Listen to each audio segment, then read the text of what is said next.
একটু থামুন, মাত্র এক মুহূর্ত থামুন। এখন আমি আপনাকে যা বলতে যাচ্ছি তা কোনো সাধারণ ধর্মকথা বা উপদেশ নয়। এটি এমন এক কঠিন, ভয়ঙ্কর এবং গভীর সত্য যা হাজার হাজার বছর ধরে মানুষের অজানায় রয়ে গেছে। আপনি কি কখনো ভেবেছেন কোনো বাড়িতে একটি কন্যা সন্তানের জন্ম হওয়া কি শুধুই একটি স্বাভাবিক শারীরিক বা জৈবিক ঘটনা? না, এর পেছনে রয়েছে এক গভীর এবং রহস্যময় সিদ্ধান্ত, সেই পরম সৃষ্টিকর্তার ইচ্ছা। কিন্তু প্রশ্ন হলো, ঈশ্বর কাকে, কোন পিতাকে, কোন মাকে এবং কোন পরিবারকে একটি কন্যা সন্তান দেওয়ার জন্য বেছে নেন?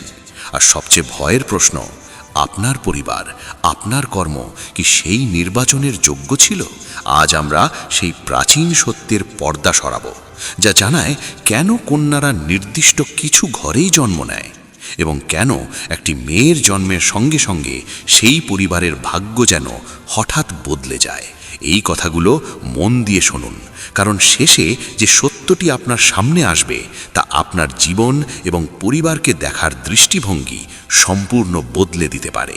আমরা সাধারণত মনে করি সন্তান জন্ম নেওয়া প্রকৃতির নিয়ম মাত্র, কিন্তু প্রাচীন শাস্ত্র এবং কর্মতত্ত্ব এই ধারণার চেয়েও অনেক গভীর কথা বলে। সেখানে স্পষ্ট বলা হয়েছে, কোনো ঘরে, কোনো আঙিনায় একটি কন্যার জন্ম হওয়া কখনোই কাকতালীয় নয়। যখন একটি মেয়ে প্রথমবার শ্বাস নেয়, তখন তা শুধু একটি শিশুর আগমন নয়, বরং সমগ্র সৃষ্টির এক গভীর সিদ্ধান্তের প্রতিফলন। ঈশ্বর সবাইকে কন্যা সন্তান দেন না। প্রাচীন গ্রন্থে এক গভীর বর্ণনা রয়েছে, যেখানে মৃত্যুর পর আত্মা তার পরবর্তী জন্মের জন্য অপেক্ষা করে। সেখানে তার গন্তব্য এলোমেলোভাবে নির্ধারিত হয় না। আত্মাকে সেই স্থানেই পাঠানো হয় যেখানে তার কোনো উদ্দেশ্য আছে, যেখানে তার পূর্বজন্মের কর্মের হিসেব মিটতে বাকি। আর যখন সেই আত্মা কন্যারূপে জন্ম নেয়, তখন সেই নিয়ম আরও বিশেষ হয়ে ওঠে। আমরা ছোটবেলা থেকে শুনে এসেছি, কন্যা সন্তান ভাগ্যবানদের ঘরেই আসে। কিন্তু সেই ভাগ্য আসলে কি? সেটি আকাশ থেকে পড়া কোনো অলৌকিক বিষয় নয়, বরং সেই পিতামাতার পূর্বজন্মের সুকর্মের ফল। শাস্ত্রে বলা হয়েছে, যখন কোনো মানুষের পূর্বজন্মের পাপ বা ঋণ খুব বেশি হয়ে যায়, যখন সে অন্যের প্রতি অন্যায় করেছে, কারোর প্রাপ্য কেড়ে নিয়েছে বা কাউকে কষ্ট দিয়েছে, তখন সেই ঋণ শোধ করার জন্য তার ঘরে এমন সন্তান জন্ম নেয় যারা তার কাছ থেকে কিছু পাওয়ার জন্য আসে। কিন্তু এর সম্পূর্ণ বিপরীত চিত্র দেখা যায় তখন, যখন কোনো মানুষের পূর্বজন্মের সুকর্ম পূর্ণতা পায়, যখন সে নিঃস্বার্থভাবে মানুষের উপকার করেছে, ক্ষুধার্তকে আহার দিয়েছে, কারোর চোখের জল মুছে দিয়েছে। তখন প্রকৃতি তাকে পুরস্কার দেওয়ার জন্য তার ঘরে একটি কন্যা সন্তান পাঠায়। সেই কন্যা এমন এক আত্মা যার কিছু নেওয়ার নেই, বরং সে দিতে আসে ভালোবাসা, শান্তি এবং আশীর্বাদ।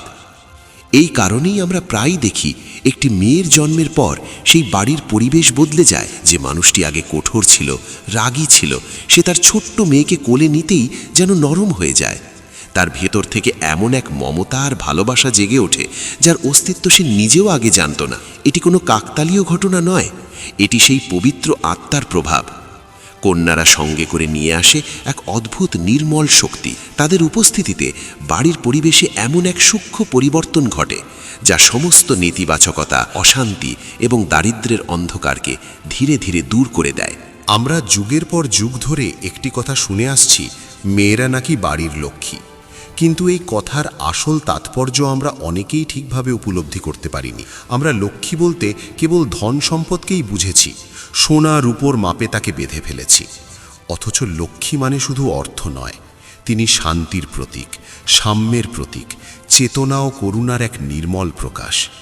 এই শুভ শক্তি কখনোই সেই ঘরে স্থায়ী হয় না যেখানে অপমানের পরিবেশ বিরাজ করে, যেখানে কথায় কথায় কটু ভাষা ব্যবহার করা হয়, যেখানে নারীদের প্রাপ্য সম্মান দেওয়া হয় না, আর যেখানে স্বার্থপরতাই জীবনের একমাত্র চালিকা শক্তি হয়ে ওঠে। তাই যখন বলা হয় কন্যা হলো লক্ষ্মী, তখন তার প্রকৃত অর্থ এই যে ঈশ্বর সেই কন্যাকে এক পরিবর্তনের দূত হিসাবে সেই ঘরে পাঠিয়েছেন, যাতে সে ভালোবাসা, শান্তি এবং আলোর স্পর্শে সেই পরিবারকে নতুনভাবে গড়ে তোলে। সে কখনোই খালি হাতে আসে না, সে সঙ্গে করে নিয়ে আসে তার বহু জন্মের সঞ্চিত পুণ্য, সেই সব সুকর্মের অমূল্য ফল যা সে তার আগের যাত্রাগুলোতে অর্জন করেছে।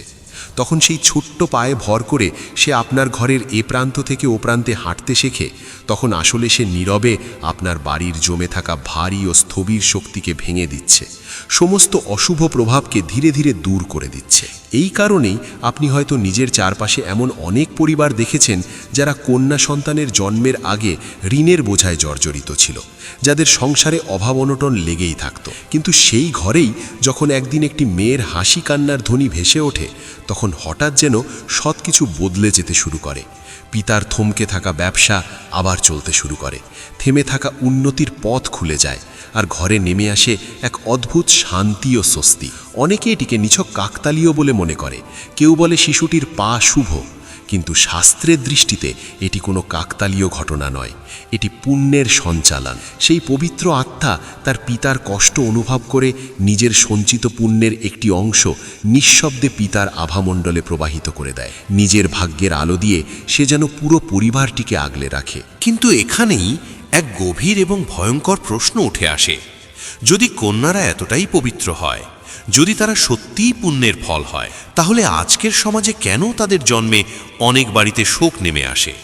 কেন এখনো কোথাও কোথাও যখন বলা হয় কন্যা সন্তান হয়েছে, তখন বাবার মুখ গম্ভীর হয়ে যায়, দাদি মুখ ফিরিয়ে নেন?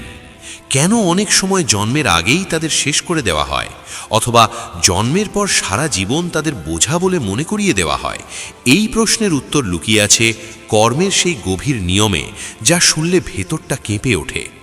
বলা হয়, যে আত্মা পৃথিবীতে আসার জন্য প্রস্তুত হয়, সে মায়ের গর্ভে প্রবেশের আগেই সেই পরিবারের মানসিকতা, তাদের ভাবনার অনুভূতির শক্তিকে অনুভব করে।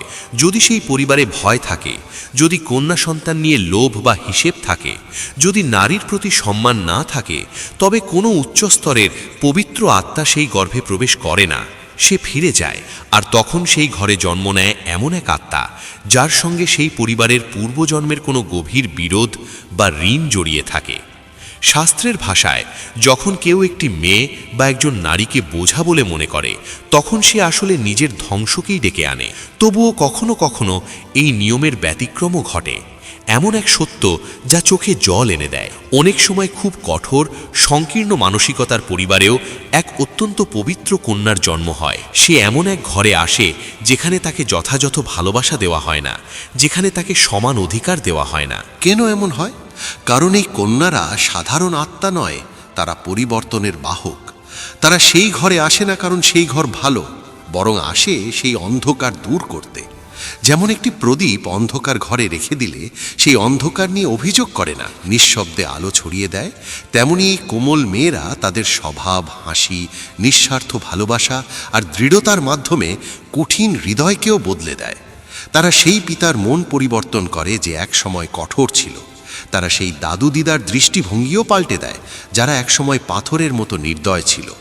যে ঘরকে বদলানো অসম্ভব মনে হতো, সেই ঘরেই তারা জন্ম নিয়ে পুরো পরিবারের চিন্তা ভাবনাকে নতুন করে গড়ে তোলে। তাই এই কন্যারা একদিকে যেমন পরীক্ষা, তেমনি এক আশীর্বাদও। এবার সেই গভীর সত্যের দিকে আসা যাক, যার জন্য আপনি এতক্ষণ অপেক্ষা করছিলেন। আজ আপনার ঘরে যে কন্যাটি আছে, যে আপনাকে জড়িয়ে ধরে, সে কি শুধুই কাকতালীয়? যদি আপনি এই তত্ত্বের গভীরে প্রবেশ করেন, তবে বুঝতে পারবেন যে আত্মার যাত্রা অত্যন্ত জটিল। প্রতিটি জন্ম এক একটি ঋণ, এক একটি অসম্পূর্ণ সম্পর্কের ধারাবাহিকতা। খুব সম্ভব আজ যে মেয়েটি আপনার ঘরে খেলছে, সে পূর্বজন্মে আপনারই মা ছিল। একবার ভেবে দেখুন, সেই জন্মে যখন আপনি ছোট ছিলেন, তখন আপনার মা নিজের কষ্ট ভুলে আপনাকে বড় করেছিলেন, নিজের ঘুম ত্যাগ করে আপনাকে ঘুম পাড়িয়েছিলেন, নিঃস্বার্থভাবে সব কিছু আপনার জন্য উৎসর্গ করেছিলেন। কিন্তু হয়তো তার বার্ধক্যে আপনি সেই সেবার প্রতিদান দিতে পারেননি, সেই ঋণ শোধ করতে পারেননি। তখন প্রকৃতির সেই সূক্ষ্ম নিয়ম, সেই কর্মের হিসাব, সেই অসম্পূর্ণ ভালোবাসাকে পূর্ণ করতে একই আত্মাকে আপনার ঘরে কন্যা রূপে পাঠিয়েছে, যাতে এবার আপনি একজন পিতা হয়ে তার প্রতিটি ইচ্ছা পূরণ করতে পারেন। আত্মা বদলায় না, বদলায় শুধু শরীর, বদলায় সম্পর্কের রূপ। তাই বলা হয়, কন্যা শুধু বর্তমানের সন্তান নয়, সে অতীতের হিসাব এবং ভবিষ্যতের বিস্তার। এখন এমন একটি প্রশ্ন যা ভেতর পর্যন্ত নাড়া দেয়। যদি কন্যার জন্ম কর্মের সঙ্গে যুক্ত হয়, যদি সে পুণ্যের ভাণ্ডার নিয়ে আসে, যদি সে সংসারের অভাব দূর করতে আসে, তবে তাকে অবহেলা করা, তার শিক্ষায় ব্যয় না করা, তাকে ছোট করে দেখা, এ কি নিজের ভাগ্যকেই অস্বীকার করা নয়? যখন আপনি একটি কন্যাকে অগ্রাহ্য করেন, তার কণ্ঠস্বরকে দমন করেন, তাকে তার ভাইয়ের চেয়ে কম ভালোবাসেন, তখন আপনি শুধু একটি সামাজিক ভুল করছেন না, আপনি এক গভীর আধ্যাত্মিক অজ্ঞানতায় ডুবে যাচ্ছেন। আপনি সেই আশীর্বাদ, সেই দেবীয় শক্তিকে প্রত্যাখ্যান করছেন যা আপনাকে বেছে নিয়ে আপনার ঘরে এসেছে। শাস্ত্রে বলা হয়েছে, যে ব্যক্তি নিজের কন্যার চোখের জলের কারণ হয়, যে তার স্বাধীনতা কেড়ে নেয়, তার পুণ্য ধীরে ধীরে ক্ষয় হতে থাকে। সেই ঘর থেকে শান্তি ও সমৃদ্ধি সরে যায়, আর সেখানে বাসা বাঁধে অশান্তি, রোগ আর দারিদ্র্য। আরও বলা হয়, পৃথিবীতে যে কোনো আত্মা যখন শিশুরূপে জন্ম নেয়, তখন সে সঙ্গে করে নিয়ে আসে তিনটি বিষয়: তার পূর্বজন্মের সংস্কার, তার অসম্পূর্ণ কর্মের হিসাব এবং তার জীবনের উদ্দেশ্য। এই তিনটি বিষয় আপনি সেই ছোট্ট মেয়েটির স্বভাব, তার অভ্যাস এবং তার আগ্রহের মধ্যেই স্পষ্টভাবে উপলব্ধি করতে পারবেন। একবার নিজের কন্যার দিকে গভীরভাবে তাকিয়ে দেখুন। সেই মেয়েটি যে ছোটবেলা থেকেই কাউকে কিছু না বলেও সাহায্য করতে চায়, যে নিজের খেলনাও অন্যদের দিয়ে দিতে পারে, যে অন্যের দুঃখ সহ্য করতে পারে না এবং অল্প বয়স থেকেই অপরের কষ্ট বুঝতে শেখে। হয়তো সে কোনো পূর্বজন্মের এক মহান সাধ্বী আত্মা, যে এই জন্মে আপনার ঘরে এসে ভালোবাসা আর করুণার বার্তা ছড়াতে এসেছে। আবার যে মেয়েটি প্রতিটি কঠিন পরিস্থিতিতে নির্ভীকভাবে দাঁড়িয়ে থাকে, যে সাহসে অনেক সময় ছেলেদেরও ছাড়িয়ে যায়, সে হয়তো কোনো অতীত জন্মের এক যোদ্ধা আত্মা, যে আপনার পরিবারকে সাহস আর দৃঢ়তা শেখাতে এসেছে। আর যে মেয়েটি প্রতিটি কথায় প্রশ্ন তোলে, যে অন্ধবিশ্বাসকে চ্যালেঞ্জ করে, যে অন্যায়ের সামনে চুপ করে থাকতে জানে না, সে হয়তো পরিবর্তনের এক দূত হয়ে এসেছে। কখনো কখনো কিছু পরিবারের জীবনে এক গভীর বেদনাদায়ক ঘটনা ঘটে। কোনো একটি মেয়ে জন্ম নিয়ে ঘর ভরে তোলে হাসি আনন্দে, সবার প্রিয় হয়ে ওঠে, অথচ অল্প বয়সেই কোনো অসুখ বা দুর্ঘটনায় এই পৃথিবী ছেড়ে চলে যায়। তখন বাবা মা ভেঙে পড়েন, প্রশ্ন তোলেন সৃষ্টিকর্তার কাছে, কেন তাকে দেওয়া হয়েছিল, যদি আবার কেড়ে নেওয়ারই ছিল? কিন্তু এই অসহনীয় বেদনার পেছনেও এক গভীর আধ্যাত্মিক কারণের কথা বলা হয়। বিশ্বাস করা হয়, এমন কিছু আত্মা থাকে যাদের এই পৃথিবীতে এবং সেই নির্দিষ্ট পরিবারের সঙ্গে সম্পর্ক কেবল কিছু সময়ের জন্যই নির্ধারিত থাকে। তারা আসে কোনো পুরনো ক্ষুদ্র ঋণ শোধ করতে, অথবা জীবনের এক গভীর শিক্ষা দিয়ে যেতে। তারা তাদের উপস্থিতির মাধ্যমে ভালোবাসার এক অমোঘ ছাপ রেখে যায়, পুণ্যের ভারসাম্য স্থাপন করে এবং তারপর তাদের মূল যাত্রার পথে এগিয়ে যায়।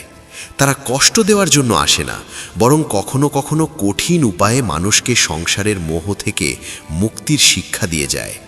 এই সত্যগুলো গ্রহণ করা সহজ নয়, শুনতেও কঠিন লাগে। তবুও বলা হয়, এই বিশ্ব ব্রহ্মাণ্ডের নিয়মে প্রতিটি জন্মেরই একটি উদ্দেশ্য আছে, প্রতিটি শ্বাসেরই একটি নির্দিষ্ট হিসাব রয়েছে, আর প্রতিটি সম্পর্কেরই একটি গভীর কারণ আছে। কোনো সম্পর্কই অর্থহীন নয়, কোনো আগমনই আকস্মিক নয়। তখন প্রশ্ন জাগে, একটি কন্যার জন্ম কি কেবল আশীর্বাদ, নাকি এর সঙ্গে জড়িয়ে আছে এক গভীর দায়িত্ব? এর উত্তর স্পষ্ট, এটি একই সঙ্গে আশীর্বাদ এবং দায়িত্ব। যখন একটি নির্মল আত্মা কন্যারূপে কোনো পরিবারে আসে, সে শুধু আনন্দ ছড়াতে বা ভবিষ্যতে আশ্রয় হওয়ার জন্য আসে না, সে আসে সেই পরিবারের চেতনা ও মানসিকতাকে উন্নত করতে, তাদের আধ্যাত্মিক স্তরকে আরও উঁচুতে নিয়ে যেতে। এর বিনিময়ে সেই পরিবারের বিশেষ